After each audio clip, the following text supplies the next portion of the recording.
একসময় একজন বিখ্যাত বিচারক ছিলেন। তিনি ছিলেন জ্ঞানী, ন্যায়পরায়ণ ও গভীরভাবে ধার্মিক। তার ন্যায় বিচারের সুনাম শুধু রাজ্যেই নয়, আশপাশের দেশেও ছড়িয়ে পড়েছিল। অন্যদিকে সেই দেশের রাজা ছিলেন সম্পূর্ণ ভিন্ন প্রকৃতির, অহংকারী, বিলাসপ্রিয় এবং নিজের ইচ্ছাকেই আইনের ঊর্ধ্বে মনে করতেন। একদিন হঠাৎ রাজার মনে শখ জাগল, তিনি একটি বিশাল ও দৃষ্টিনন্দন বাগান তৈরি করবেন। রাজাদের শখ তো আর সাধারণ শখ নয়, যেই কথা সেই কাজ। তিনি নির্দেশ দিলেন রাজ্যের সেরা মৃত্তিকা বিশেষজ্ঞদের দিয়ে উৎকৃষ্ট জমি খুঁজে বের করতে।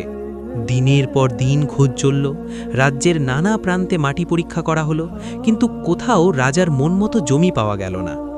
অবশেষে এক বিধবা বুড়ির ছোট্ট জমির সন্ধান মিলল। এই জমিতেই বুড়ি তার মৃত স্বামীর স্মৃতি আঁকড়ে ধরে ফলমূল ও শাকসবজি চাষ করে কোনো মতে জীবিকা নির্বাহ করতেন। সেটিই ছিল তার একমাত্র আশ্রয়, একমাত্র সম্বল। রাজা সেই জমিটিকে বাগানের জন্য চূড়ান্তভাবে নির্বাচন করলেন। প্রথমে রাজা ভদ্রতার ভান করে বুড়িকে ডেকে পাঠালেন। বললেন, তোমার জমির বদলে সমপরিমাণ আরও ভালো জমি আমি তোমাকে দেব।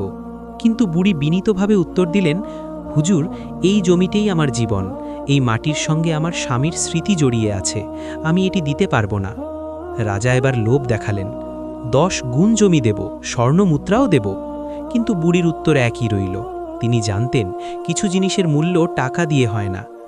শেষ পর্যন্ত রাজা নিজের আসল রূপ দেখালেন, জোর করে বুড়ির জমি দখল করে নিলেন এবং তাকে সেখান থেকে তাড়িয়ে দিলেন। বুড়ি অসহায় হয়ে কেবল কাঁদলেন, তার চোখের জল ছাড়া আর কোনো অস্ত্র ছিল না। তবে তিনি হতাশ হননি। তিনি শুনেছিলেন এই দেশে এক বিচারক আছেন যিনি আল্লাহকে ভয় করেন এবং ন্যায়ের প্রশ্নে কারো মুখের দিকে তাকান না। বুড়ি সেই বিচারকের দরবারে হাজির হয়ে সব ঘটনা খুলে বললেন এবং ন্যায় বিচার প্রার্থনা করলেন। বিচারক মনোযোগ দিয়ে সব শুনলেন। তিনি কিছু বললেন না, শুধু বিচারকের দৃষ্টিতে এক গভীর দৃঢ়তা ফুটে উঠল। কয়েকদিন পর রাজার বাগানের উদ্বোধনের দিন নির্ধারিত হল। সেদিন বিচারক বুড়িকে সঙ্গে নিয়ে সেখানে উপস্থিত হলেন। উদ্বোধনের এক পর্যায়ে বিচারক শান্ত কণ্ঠে রাজাকে বললেন, হে রাজামশাই, যদি মনে কিছু না করেন, আপনার এই বাগান থেকে 1 বস্তা মাটি আমি আমার বাগানে নিতে চাই। রাজা হেসে বললেন, এইটুকু অনুরোধ? বিচারক সাহেব, 1 বস্তা মাটি কেন, আমি নিজ হাতে বস্তায় ভরে আপনার ঘোড়ার পিঠে তুলে দিচ্ছি। রাজা মাটি ভরে বস্তা তুলতে গেলেন, কিন্তু অবাক কাণ্ড, তিনি তুলতেই পারলেন না। বারবার চেষ্টা করলেন, মুখ লাল হয়ে গেল, শরীর কাঁপতে লাগল, কিন্তু বস্তা এক চুলও উঠল না। চারপাশের সবাই বিস্ময়ে তাকিয়ে রইল।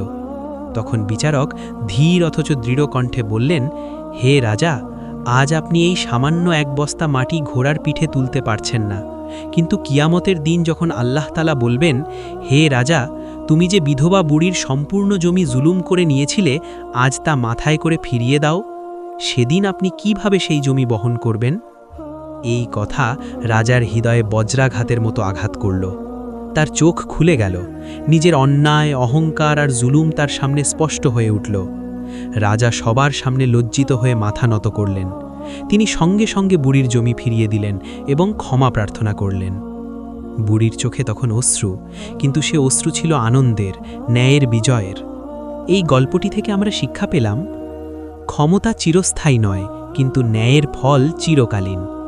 দুনিয়ায় কেউ জুলুম করে পার পেয়ে গেলেও আল্লাহের আদালত থেকে রেহাই নেই। একজন ন্যায়পরায়ণ বিচারক পুরো সমাজকে আলোর পথ দেখাতে পারে। আল্লাহ তাআলা আমাদের বোঝার তৌফিক দান করুন। আমিন।